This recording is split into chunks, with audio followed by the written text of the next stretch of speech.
ہندوستان کو محبت کا گلستان بنائیے، دعائے حزب البحر پڑھنے کی تلقین۔ سابق صدر شعبہ فارسی عثمانیہ یونیورسٹی پروفیسر تنویر الدین خدانمائی کا مشورہ۔ ہندوستان میں آج ہر طرف مسلمانوں، مسجدوں اور اسلامی آثار کو مٹانے اسلام دشمن عناصر سرگرم ہیں۔ اذانوں اور نمازوں کو نشانہ بنایا جا رہا ہے۔ سرکاری اور غیر سرکاری حمایت یافتہ غنڈے بے لگام ہیں۔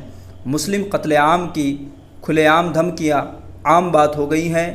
مسجدوں اور مسلم املاک کی توڑ پھوڑ، لوٹ مار سے گزر کر اپنے گھروں، محلوں، آبادیوں سے مسلمانوں کو نقل مقام کرانے تشدد اور غنڈہ گری کا آزادانہ استعمال ہو رہا ہے۔ حجاب کو بہانہ بنا کر تعلیم کو نشانہ بنا دیا گیا ہے۔ حلال گوشت پر پابندی، سبزی اور میوہ فروشوں کے ٹھیلے بنڈیوں کو لوٹنے، راستہ چلنے والے مسلمان لڑکے لڑکیوں کو ستانا، مارنا اور ہجومی تشدد کے ذریعے مار دینے کے واقعات سے ملک کی حالیہ تاریخ بھری پڑی ہے۔ کرناٹک، یو پی، دلی اور دیگر مسلم دشمنی کی حیثیت سے شہرت پا چکے ہیں۔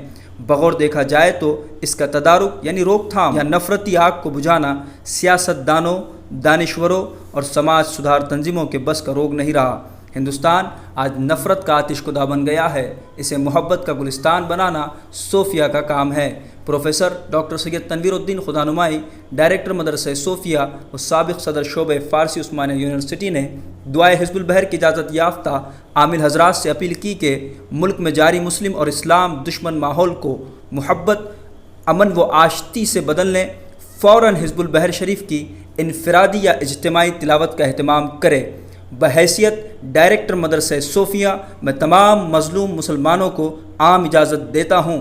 ایمان، جان، مال، عزت، آبرو، املاک، آثار اسلامی کی حفاظت اور نفرتوں کے خاتمے کی نیت سے یہ دعا پڑھیں۔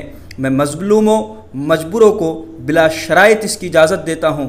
جب تاتاریوں نے بغداد میں تباہی مچائی تو صاحب حزب البحر حضرت شیخ ابوالحسن الشاذلی قدس سرہ نے فرمایا کہ اگر اہل بغداد میرا حزب پکڑ لیتے تو غنیم ان کو ہلاک نہیں کر سکتا تھا۔ آج کے حالات میں ہندوستان کی کیفیت سب پر روشن ہے۔